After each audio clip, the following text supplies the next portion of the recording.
du jury 1 au CM Mansour Sy Malik. Voilà, donc pour l'instant, jusqu'ici, tout va bien. Les examens se déroulent convenablement, on a tout le matériel nécessaire. Pour l'instant, il n'y a pas de problème.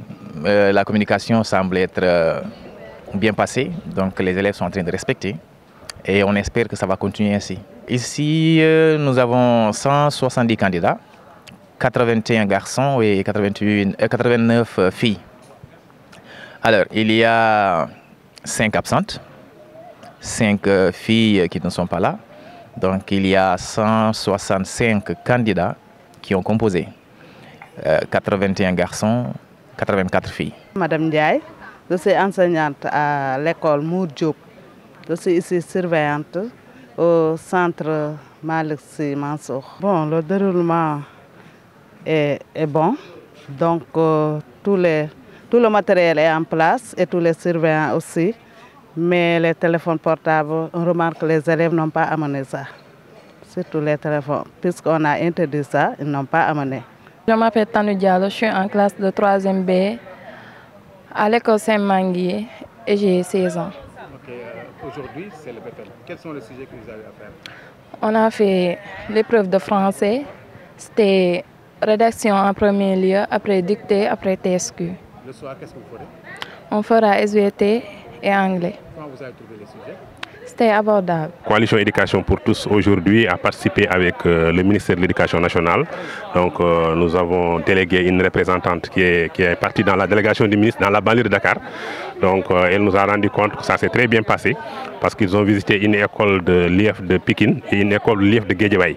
Donc elle m'a rendu compte. Et là aussi, vous allez trouver dans une école de Dakar que je viens de visiter. J'ai trouvé que les élèves sont en pause et que j'ai quand même rencontré le président du jury.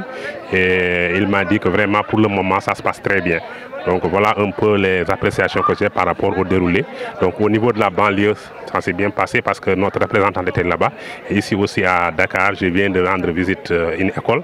Et là, le président du jury que j'ai rencontré vient de me dire que ça s'est bien passé. Je m'appelle Ndaye Antabari, candidate du BFM au CM Manguier. Quels sont les sujets que vous avez faits aujourd'hui?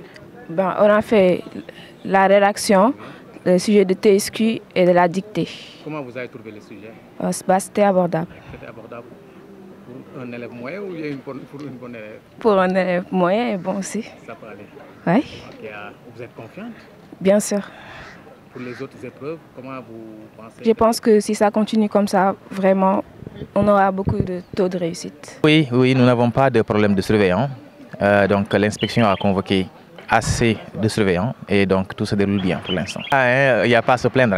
Il n'y a pas à se plaindre. Tout se passe comme on l'aurait souhaité pour l'instant et on espère que cela va continuer ainsi. Aujourd'hui, il y a déjà donc la composition française qui a déjà été faite. La dictée aussi, ils sont en train de faire actuellement donc l'épreuve de texte suivi de questions. Dans l'après-midi, ils vont faire SVT et anglais. Vu que, à mon humble avis, jusqu'à présent, les épreuves ne sont pas difficiles, j'ose espérer que les candidats vont réussir en masse. C'est mon souhait en tout cas, c'est mon souhait. En tant qu'acteur de l'éducation, en tant que parent aussi. Parce que nous n'avons pas eu d'écho par rapport à nos représentants, parce que nous avons des représentants dans toutes les régions du Sénégal. Donc s'il y avait des problèmes quelque part, ils allaient nous signaler. Pour le moment, on ne nous a rien signalé par rapport au problème de déroulement des examens. Vous constatez ces dernières années, nous avons beaucoup œuvré, notamment sur la scolarisation des filles. Donc on a beaucoup travaillé sur la scolarisation des filles. Je pense que maintenant, il faut aller vers la scolarisation des garçons. Parce que nous voyons que de plus en plus qu'on est filles à l'école, plus que les garçons.